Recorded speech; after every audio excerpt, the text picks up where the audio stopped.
Donald Trump's draconian immigration policy is kicking itself into high gear. We have seen over the last couple of weeks Donald Trump make incredible moves to send people who are in the United States to El Salvador to be held in a maximum security prison that is known for torturing people and other human rights abuses. Trump is sending them to El Salvador because it makes it easier for him to get past due process claims, and also makes it easier for him to not have to settle and bring them back to the United States. Mm-hmm. One of the men who got caught up in this last 3 weeks ago, there was about 238 men that were rounded up and sent to El Salvador on the charge that they were members of gangs, whether it be the Venezuelan gang or MS-13, which comes from El Salvador. And Trump administration invoked the Alien Enemies Act to expedite the removal of these people. So he sent them away in the middle of the night without due process. And that's an important point because I want to emphasize if there's no due process for some people, then there's no due process for any of us. All right. If we could be taken and on their hunch that we're all gang members, and we'd have no recourse in order to prove that we're not under this way that they took these men. One of the men caught up in this battle was Abrego Garcia, a 29-year-old or 28-year-old from Maryland who was taken, who is married to a U.S. citizen, has a 5-year-old child, and I believe has 2 other children, stepchildren with his wife. He was sent away on the suspicion that he was an MS-13 gang member. Issue is, he's not. He's an innocent man. He has no criminal record. And back in 2019, a court in the United States actually granted him safety from removal to El Salvador specifically, because they said that his threats to his life were good enough to give him a status in the United States of not being labeled for deportation. He got deported anyway, and he was not given, at any point in this process, the right to argue his case. He got sent to a maximum security prison where he may never see his family ever again, and the Trump administration and the people in the administration are basically laughing at the thought that this man should ever come back to the United States or ever see his wife again. That's where we are now. That's where we are.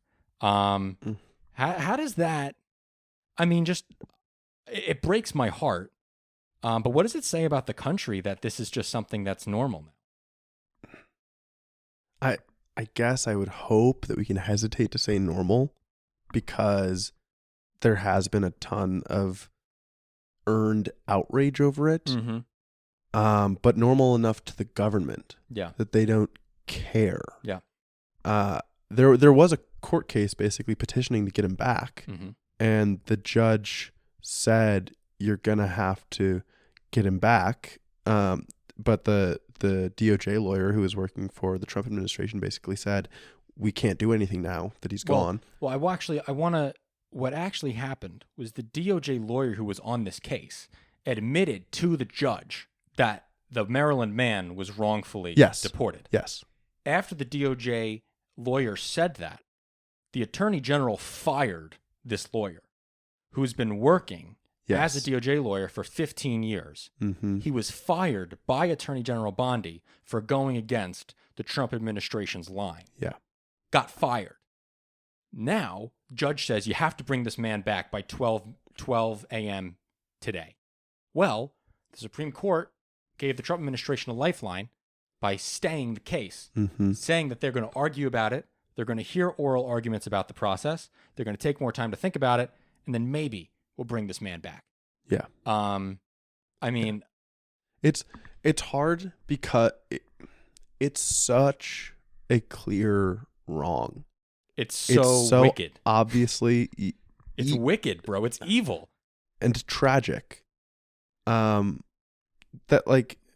what more can you even say? Yeah, what more needs to be said? What? We can get on here and cry and yell, but it's you heard it. Heard it. Now and what frustrates me is how many people are okay with this. It should be none. And it freaks me out when I see the country basically, glaze eyes over it and just be like, here's what it is. Yeah. Some people are going to get caught up in it.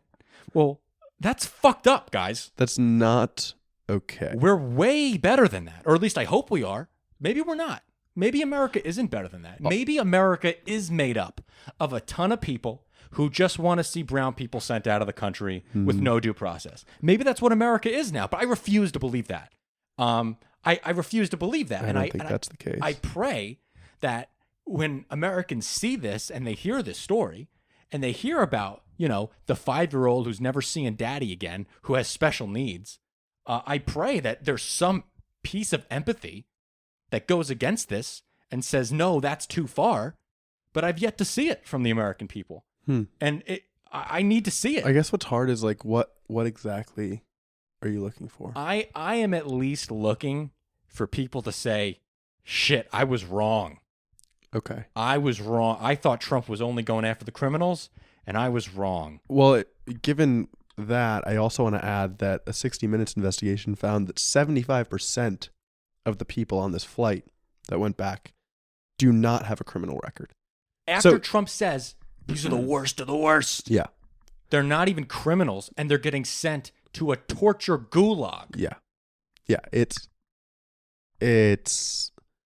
unconscionable. This is fascism, okay? Like, Yeah. This is it. Like, this is it. In 10 years from now, when all the reports come out and everything is clear as day, people are going to ask, where the fuck were you when this was going on?